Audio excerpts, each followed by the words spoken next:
Maya Johnson had worked her entire life to build something of her own. Growing up in a small town in Georgia, she had watched her mother work double shifts at a local diner, coming home with aching feet and tired eyes, yet still managing to smile. Her mother always said, "Maya, one day you will own a place like this, not clean tables in one." Those words never left her. After years of saving money, working in restaurant kitchens, studying business management at night school, and surviving every obstacle life threw at her, Maya finally opened Jasmine's Table, a warm, elegant soul food restaurant in the heart of Atlanta. The restaurant became famous for its golden fried chicken, slow-cooked collard greens, homemade cornbread, and the kind of hospitality that made every guest feel like family. Within 2 years, Jasmine's Table had 3 locations. Maya had hired over 150 employees. She was proud. She was successful. But lately, something had been bothering her. It started with small things.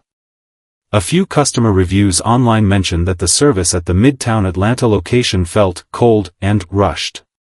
One reviewer wrote, "The food is incredible, but the staff seemed nervous and unhappy. Not the warm experience I expected."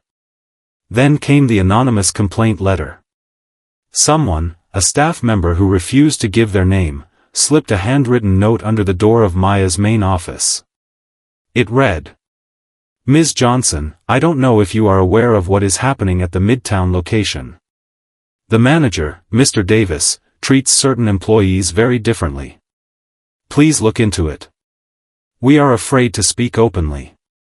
Maya read the letter 3 times. Her stomach tightened.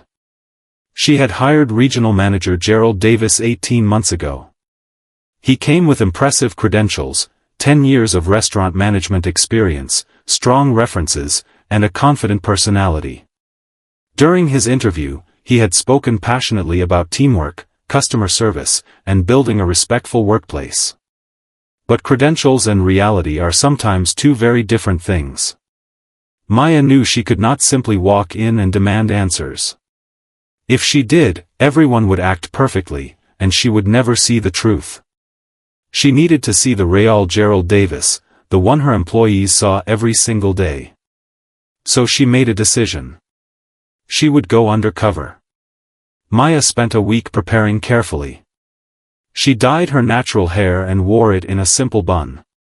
She wore no makeup, choosing a plain face that looked tired and ordinary. She bought an old pair of non-slip shoes, a basic white shirt, and black trousers, standard waitress uniform. She created a fake employment profile under the name Maria Williams, a woman with moderate experience looking for part-time waitressing work. She applied for the position through the restaurant's own hiring portal, just like any regular applicant. Gerald Davis called Maria within 2 days. The phone interview was short and almost dismissive. He barely asked about her experience. He told her the pay, the shift times, and said, "We need someone fast and obedient. Can you handle that?" Maya, as Maria, said yes. She showed up on her first day with a quiet face, a notepad, and eyes that missed nothing. The Midtown location was beautiful on the outside. Dark wood furniture, soft lighting, framed photographs of black musicians and civil rights leaders on the walls, fresh flowers on every table. Maya had personally designed the interior. She had wanted every guest, especially black guests, to walk in and feel a sense of pride and belonging. But behind the kitchen doors, the atmosphere was completely different. The staff moved quickly, with tense shoulders and lowered eyes. Nobody was laughing. Nobody was relaxed. When Gerald Davis walked through the kitchen, conversation stopped immediately. Employees looked at their feet. Maya noticed it instantly. She was assigned to a section of 12 tables and introduced briefly to the team. Her trainer was a young woman named Keisha, 22 years old, soft-spoken but clearly intelligent. Keisha showed her the ordering system, explained the menu, and whispered the unspoken rules of the workplace with a careful voice. Don't be late with orders. Don't argue. Don't ask too many questions. And whatever you do, Keisha said, glancing toward the manager's office, don't give Mr. Davis a reason to notice you. Why? Maya asked quietly. Keisha looked away. You'll see. 3 days into the job, it happened. The lunch rush was heavy.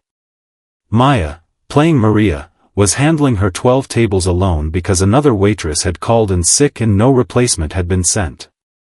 She was moving as fast as she could, taking orders, delivering food, refilling drinks, handling complaints, all by herself. At table 7, a couple waited slightly longer than usual for their appetizers. The kitchen had been slow, the chef had made an error on the order and needed to remake it. It was not Maria's fault. But the couple had frowned, and one of them had looked around impatiently. Gerald Davis saw it. He cornered Maya near the service station, his voice low but sharp. Table 7 has been waiting 14 minutes for starters. That is unacceptable. The kitchen remade the order, sir, Maya replied calmly. It wasn't a service error. I don't care whose fault it is, Davis said flatly. In my restaurant, the waitress is responsible for the guest experience. You were too slow. Maya kept her face neutral. Understood. I'll follow up with the table. But the confrontation did not end there. At the end of the shift, when Maya collected her pay envelope, she found it was short. She counted the bills twice, then walked to the manager's office. There's money missing, she said. Davis leaned back in his chair and looked at her without a trace of apology. I docked your pay. $30. For the slow service at table 7. Maya stared at him. You find me? Performance deduction, he said casually, as though it were the most normal thing in the world. It's within my management discretion. If you have a problem with it, you can file a complaint, or you can do better next time. Maya looked at him for a long, steady moment. She nodded slowly, took her envelope, and walked out. But inside, something had solidified completely. She had heard enough. She had seen enough. And tomorrow, Gerald Davis would meet the real person he had just fined $30. The next morning, Maya arrived at the restaurant 30 minutes before it opened. This time, she was not wearing a waitress uniform. She wore a sharp black blazer, her natural hair out and full, her posture straight and unhurried. She walked through the front entrance, not the staff door, and greeted the hostess with a warm smile. Good morning. Is Mr. Davis available? The hostess smiled back. Do you have an appointment? No, Maya said simply. But I own this restaurant. The hostess blinked. Then her eyes went wide. Within 2 minutes, Gerald Davis walked out from the back, clearly expecting a vendor or a corporate visitor. He stopped when he saw Maya. Something shifted in his face, a flicker of confusion, then slow, dawning recognition, as he put together the face in front of him with the quiet waitress he had fined the day before. His mouth opened. Then closed. Ms. Johnson. My office, Maya said quietly. Please. Maya sat across from Gerald Davis in the manager's office, in her restaurant, and placed a small recording device on the desk between them. She had documented everything. The unauthorized pay deductions. The intimidation tactics. The culture of fear she had witnessed in 3 days. The way certain employees, predominantly black women, were spoken to differently than others. The way Keisha flinched every time Davis walked into the kitchen. The way the entire staff had been operating under a cloud of anxiety that was poisoning the very culture Maya had spent years building. Davis tried to explain himself. He used words like efficiency, standards, and performance accountability. Maya listened to every word. Then she spoke. I grew up watching my mother work in restaurants where she was treated as less than human, she said, her voice calm and clear. I built this company so that would never happen to anyone working under my name. What you have been doing here is not management. It is intimidation. And the wage deductions alone are a legal violation, regardless of what you privately decided your discretion allows. Davis had no answer. You are dismissed, Maya said. HR will process your separation today. Security will escort you out when you are ready. She stood up, picked up the recording device, and walked to the door. Then she paused and turned back. The $30 you took from Maria's envelope, she said. Make sure it is returned to the staff fund before you leave. The news spread through the Midtown location within hours. When Maya walked back onto the floor and gathered the staff together, some of them recognized her immediately. Others stared in disbelief. Keisha, who had trained her just days ago, stood with her hand over her mouth and tears forming in her eyes. Maya spoke honestly. She told them who she was, why she had come undercover, and what she had observed. She apologized, not for investigating, but for the fact that the situation had been allowed to develop in the first place. She promised changes. A clear anti-retaliation policy.